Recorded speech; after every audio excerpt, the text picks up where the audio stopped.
Hey everyone, welcome back to Derek Grimes of Aquatic-Life. And I haven't been here for a while, and honestly I've thrown out a couple videos, just randomness going around. For those of you who are new here, welcome, thanks for stopping in. I did have a baby about a year ago. Let me shut this door. I didn't have the baby, but you know what I mean, hopefully. And there's been a lot of changes here, fish-wise, stuff like that. So I want to go over the 150 project that is currently behind me. And basically just show you what's going on, maybe talk about the problems that I've had with it, and clarify a few things. And none of this is sponsored, by the way. I'm just a small channel, personal fish keeper that happens to have a business cleaning tanks and ponds outside of my home. But other than that, let's check out the 150 and leave me a comment down below of what you guys think about the tank, and what could I change, what could I have done better, etc. And I know one of the things that I could have done better, because I still want to do better on it, but we'll talk about that. Thank you for tuning in. So here is the 150 reef ready 5-foot tank. I'm not sure the exact measurements. 5 foot by 2 foot by 2 foot, maybe? Yeah, 5 foot by 2 foot by 2 foot. It's a good one.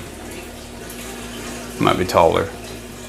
See, I don't even know my own tank. Fish are doing okay now. I have had a couple issues with plumbing down below. Had a small leak, got it fixed. I had to adjust my overflow slots up here in the weir. I had silicone where I'd sealed from the inside glass to there, and it was making it to where my water level was way up towards the bracing of the Euro bracing of the top of the tank. And of course I do use the greenhouse lid. And I really enjoy this tank. I like it a lot. It just looks a lot better. I only have one scratch right here that irks me. Otherwise, this tank has been really well taken care of, and I cannot complain for 50 bucks. Now, however, it did take me a year to restore it, because it was sitting outside, as you guys recall so many times. I talked about, oh, the 150 project, the 150 project. Well, here it is in action. I still want to do something to kind of cover up the back there, the black box, because I'm not really digging it, but at the same time it kind of works with the theme of it. Let me give you guys a closer look. Still want to get rid of a lot of the female peacocks that are in here, but I'm going to wait until some of the smaller ones grow out.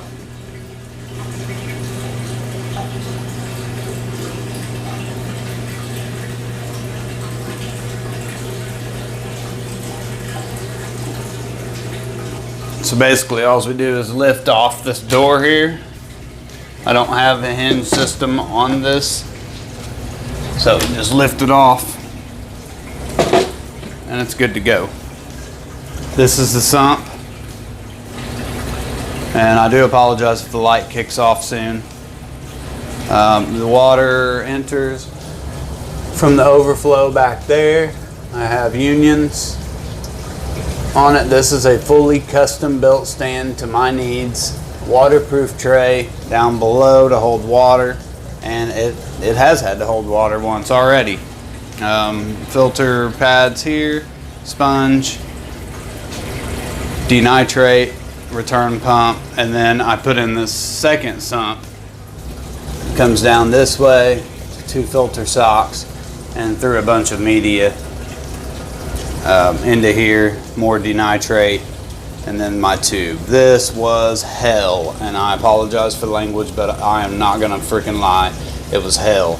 Had a leak here because silicone does not stick to acrylic very well, and had an issue over here. This does not leak anymore, and no, the tape is not holding it. I siliconed it and I covered that because it was seeping through.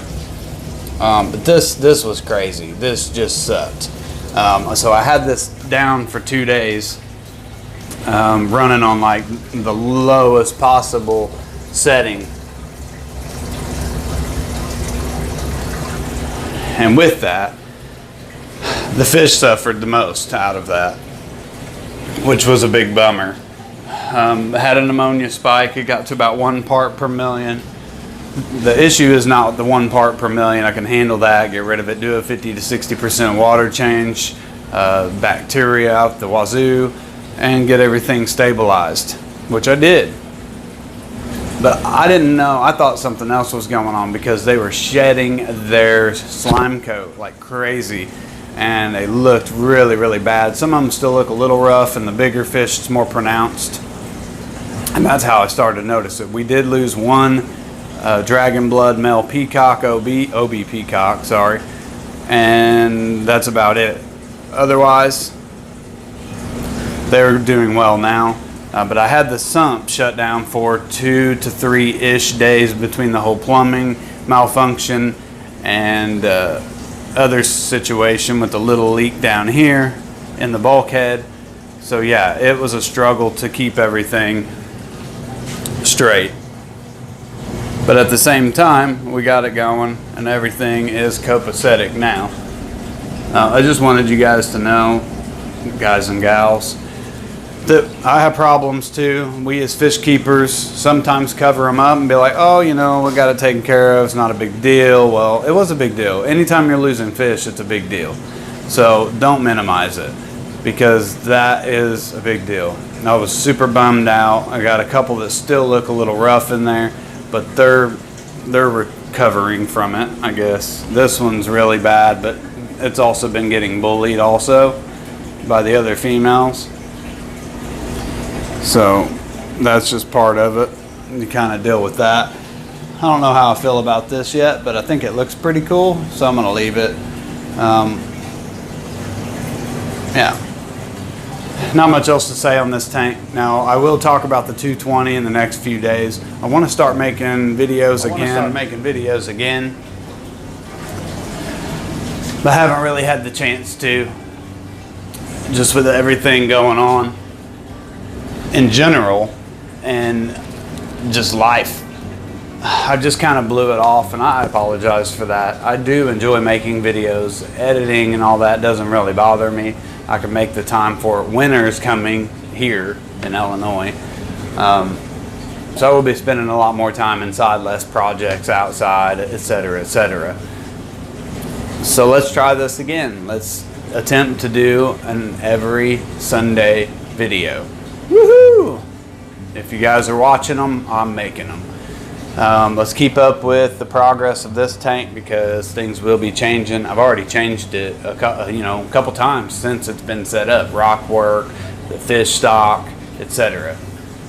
So the 220, I have babies in that tank. That was a video I was going to make coming up. The 75-gallon rescape is going to take place in the next month or two, so that's something to keep track of. The 40-gallon breeder with all the four Bashirs and some platies in it that keep breeding. The platies need to be moved to the 75-gallon planted. I haven't decided what to do exactly on the 29-gallon. I'm thinking about replacing it with a cube, like a 37-gallon cube, 20 by 20 by 20, I believe, something like that. Making a nano tank, but I don't know. So there are plans. I can get my hands on a lot of the weird and unusual stuff working in a pet store. And it's not really unusual, it's just more readily available. Fish tanks and stuff of the weird size, the pentagons and the hexagons and stuff. I'm not a hexagon tank fan. I've had them in the past in our fish room, and I mean, they're different, but not my style. I'd rather have a cylinder tank or an in-wall tank, 1,000-gallon, something that will happen someday. But other than that, guys, that's just me tuning in, chiming in to let you know I'm sorry for not making videos for those of you who watch them regularly. And hopefully you'll watch me again and consider sharing my videos. So this is me putting myself out there, and I hope you have a wonderful day.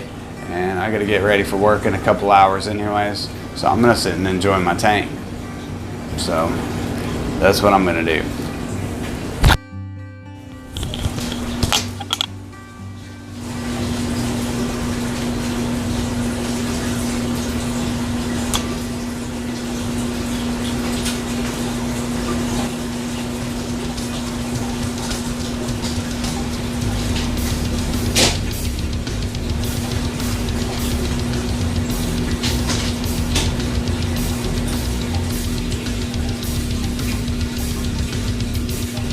Guess I could feed them.